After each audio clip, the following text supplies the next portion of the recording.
In the project files for this particular movie, you'll find a file called survey_data.js.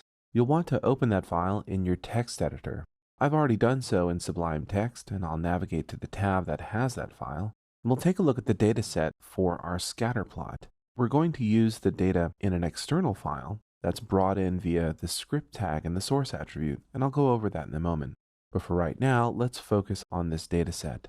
Now, this data set is an array that contains objects, and each of the objects has the same properties. The properties are the names of the donuts, so glazed, jelly, powdered, sprinkles, and then the age information, the age of the group that was surveyed, and the number of responses for that age group. So what we'll be doing is we'll be plotting data for the properties that are donuts, and that's here glazed, jelly, powdered, and sprinkles. We will plot on the x-axis the age, and then the number of responses will scale the data. Now let's go to the index.html file. The code here is actually the full code that we would get to at the end of this particular chapter. But what I want to focus on here is line 11.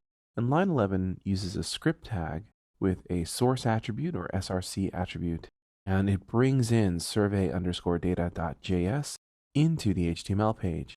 And by doing that, it brings in that code as if it were written in place.